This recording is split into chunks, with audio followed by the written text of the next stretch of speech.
أمجاده العريقة وتاريخه المشرق، رؤى الطريق وثبات الخطوات واستقامة الدرب، وصولا إلى تحقيق كل الآمال والطموحات المنشودة. ينتقل الميكروفون إلى الزميل محسن محمد.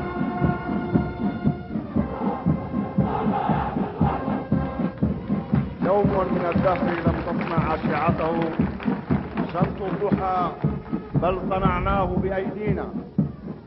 بلى إنه يوم 22 من مايو 90.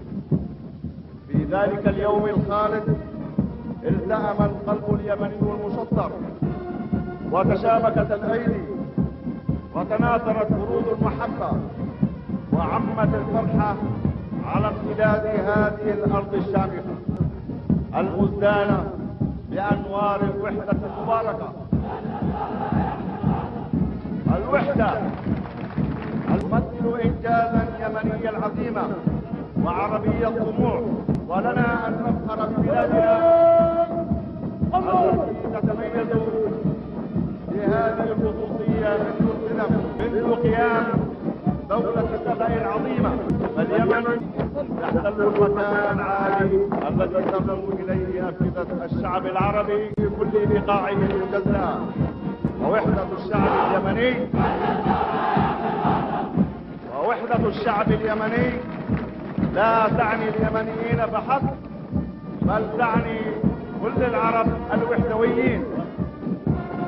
أما نحن فنقول إن الأسرة واحدة، والمصير واحد، والهدف واحد، وربنا واحد لا شريك له. نعم، كنا متفرقين، كان هناك جيشان في شمال الوطن وجنوبه، وفي ظل إعادة وحدتنا ها هو الآن جيش واحد قوي تنظيما وتدريبا وتسليحا. هذا الجيش لا يشكل خطرا على أحد، بل هو عامل أمن واستقرار في المنطقة، وهو في خدمة أمته العربية من المحيط إلى الخليج، في ظل قيادته الحكيمة بزعامة الأخ الرئيس علي عبد الله صالح القائد الأعلى للقوات المسلحة. وينتقل الميكروفون الآن إلى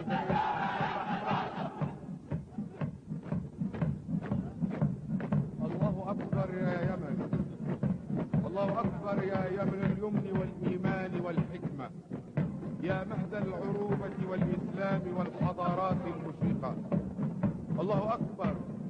وفي سماواتك اليوم شموس عشر مؤتلفة ساطعة بإشراقات الوحدة والديمقراطية وإنسانية الإنسان. نعم، مايو الأغر، وقد تحقق في شعبنا اليمني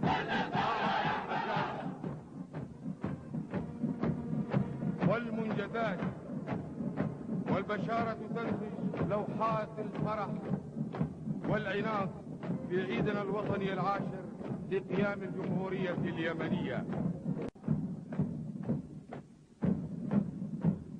في سبيل إعلاء شأنه بين الأمم والشعوب، قوي بالله وبقوة أمته العربية والإسلامية، يمنا تبنيه سواعد وعقول أبنائه ورجاله المخلصين.